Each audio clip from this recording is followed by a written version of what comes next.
Idan har ka mallaki babbar waya, to sayen data kamar wajibi yake a kanka. Sai dai samun data mai sauƙi a wannan lokacin kuma is another challenge. A wannan bidiyon zan nuna muku wani application za ku samu data mai sauƙi wanda za ku iya sayen 1 gig daga 350 zuwa 500 kuma za ta iya sati ba ta yi expiring ba.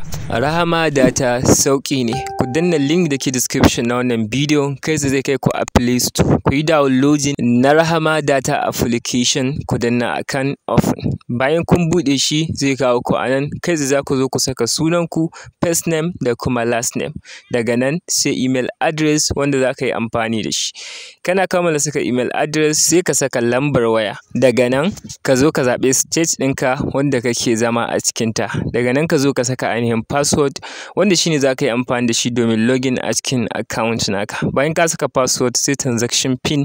Wannan transaction pin shine pin ɗin da za ka riƙa amfani da shi a yayin da kake so ka sayi data ko katin kira a cikin wannan application. So za ka saka guda 4 ne. Daga nan kai checking na wannan agree with term and conditions. Daga nan sai ka danna akan wannan button na sign off. So kai zai kawo ka anan ya ce maka registration naka ya successful, zai kawo ka a wurin login. Za ka saka phone number wato lambar da kai amfani da ita sai kuma password ɗin da ka ƙirƙira a yanzun nan. Da haka sai ka zo ka saka su anan sai ka danna akan login button.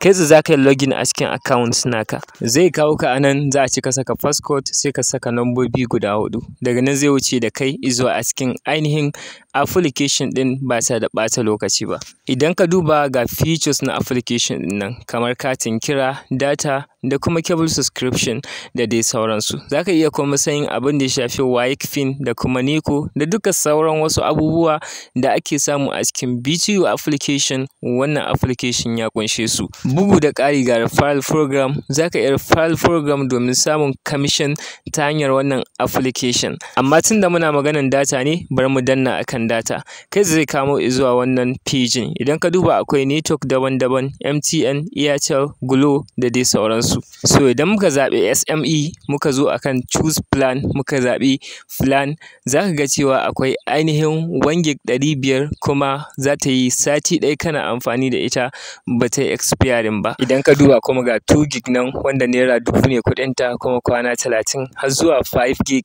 ga su nan dai abun zai sauƙi. Da za ka zo maka danna akan Airtel ka zaɓi data plan, za ka ga cewa za ka iya sayan 1 gig ma 350 tsawon kwanaki 3 kafin ta yi expiring. So idan kuka duba wannan sauƙi ne domin za ka ga ana sayar da data kusan 1 gig ta 24 hours 600 wanda har 800 ana sayar mutane da 1 gig.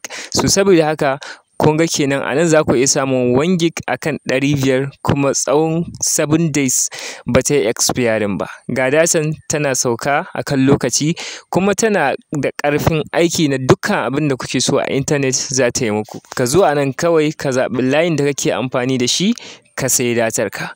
Sai magana yadda za ka saka kuɗi domin sayen data.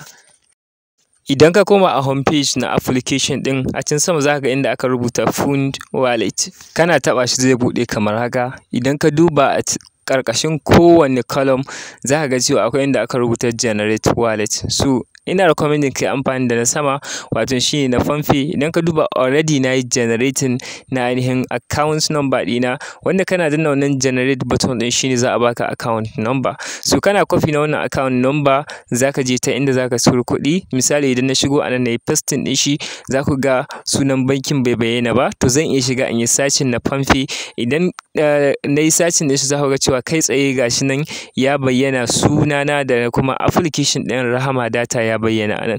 So sai ka kammala transfer abin da za ka tura. Misali zan tura 110 domin suna jan naira 1 a ko adadin kuɗin da ka tura. Idan ka tura naira 1000 so za su janye naira 1 daga cikin naira 1000 ka. Don haka ka kula da wannan. Misali idan aƙalla a ce kati kake so ka saya na 1000 so ka ƙara naira 1 ko naira 2 a sama. So ni yanzu kai tsaye zan tura 110 zuwa ainihin wallet ɗina. Idan kuka duba kai tsaye transfer ta successful. Idan na koma a cikin app ɗin ina ɗan refreshing kaɗan za ku ga cewa balance ɗina ya hau. To babu ɓata lokaci kana tura kuɗi za su sauka akan wallet naka. So a yanzu kai tsaye zan iya dannawa akan airtime domin sayan kati. Za ka zo ka saka number wayar ka da za ka tura ma kati, daga nan sai ka zaɓi amount, za ka iya rubutawa ƙasa kuma za ka ga option minimum shine naira 50.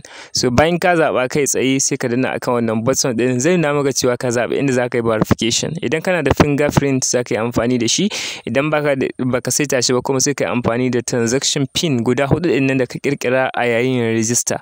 So kana zaɓan shi sai ka saka pin naka, kana sakawa kai tsaye shikenan za ka ga cewa katin ka zai tafi successfully. So idan ka duba ga shi har kati na ya shigo. So kamar haka za ka yi amfani da wannan application ɗin domin sayen data mai sauƙi a dukkanin lokacin da kake so. Babu buƙatar sai ka jira wani ya turo maka data, za ka iya shiga ka yi downloading na Rahama data a Play Store a yanzu ka fara amfani da shi. Kuma idan har wani issue kake fuskanta za ka iya dannawa akan wannan button na WhatsApp, kai tsaye ka yi contacting na customer support ɗinsu, za su agaza maka akan duk wani matsala da kake fuskanta ta amfani da application ɗin.